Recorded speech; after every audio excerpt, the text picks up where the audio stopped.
My family that left me on the streets at 16, now wants to apologize and make up for lost time 30 years later. So, I lost my mom when I was 12 to breast cancer. So that just left me and my dad. It was a tough time, but we got through it together. When I was 14, my dad met and married my stepmom Ashley, who brought with her my stepbrother Mark, 14, and stepsister Emily, 12. I got along with Ashley and Emily really well, but Mark, not so much.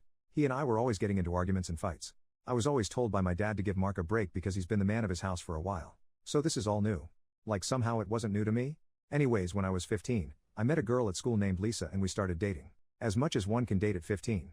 However, Mark apparently had a crush on her and was mad that I asked her out. He started a fight over it, in which my dad had to intervene once again. And somehow I again was made out to be the bad guy. One day after my 16th birthday, my stepmom was putting away my laundry and started yelling. Which was awkward because my girlfriend Lisa was there. We all ran thinking the worst.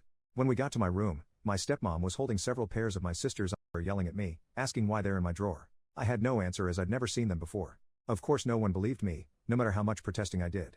Then Mark piped up saying he always caught me staring at his sister and he thought it was creepy. He even said he caught me once saying I wish I could marry her. Obviously lying, but that was all it took. Lisa slapped me and called me a perv and told me we were done and walked out. My dad grabbed me by the arm and threw me out of the house, yelling at me that he wasn't going to put his daughter at risk from a perv, not the word he used, but you get it.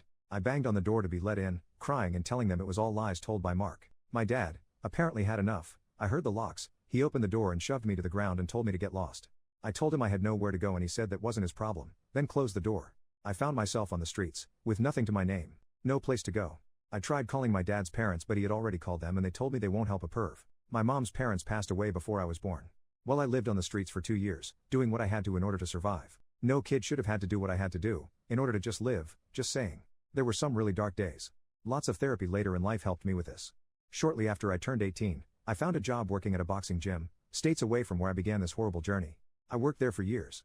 Learned the sport, never gonna beat Mike Tyson, but was good at the sport, which helped me with my hate and anger. Then one day I met a new girl, a 20 female, at the cafe down the street from the gym. At this point I was 35, I know, huge age gap, but we just clicked. I don't believe in fate, or soulmates or anything like that, but if there is such a thing, we had it. I don't know how else to put it. We dated for 2 years and then got married. Her dad was an electrician and hired me on afterwards. I think mostly to know I would be able to support his daughter and know I was doing right by her, but also in case he needed to keep me in check. He never said this, but as a dad, I get it now. Well, 15 years later we are still together with 4 beautiful daughters. I just passed my master's license as an electrician. Thanks to my wife for pushing me to get my GED. She has been my rock, my cheerleader, my overall support through all of this and I can't tell her enough how much she changed my life and how much I love her. Anyways, sorry for the tangent. So just this last weekend, I received an email from my stepsister. Not sure how she got my email address, but I know it isn't hard via the internet, not like I've been hiding. Mind you, I'm now pushing 50, so it's been 30 plus years since I've heard from any of them. It was a long email. Not gonna give you all of it, but the meat of it is, they now know what really happened. Mark I guess was busy drinking with his buddies on Friday and somehow my name was mentioned. Mark I guess started bragging how he set me up and took my girl. Yup, Mark and Lisa got together and got married, all those years ago. They were all laughing hoping I passed away on the streets, bunch of rude and vile stuff. Guess he forgot Lisa was there and she heard it all. So she called my stepsister to let her know and so Emily spent all weekend trying to find me. Like I said, the email was long.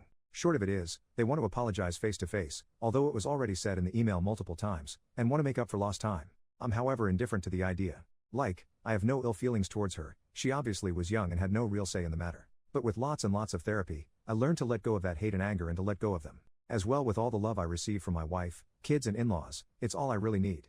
I'm of the idea of just deleting the email and moving on like nothing happened. My wife thinks I should at least respond, even if to say something snarky like, thanks for finally believing me, only took over 30 years. Did I mention my wife has a mean/petty streak to her? Lol. She's awesome. Guess I'm not asking for advice, just wanted to share my story.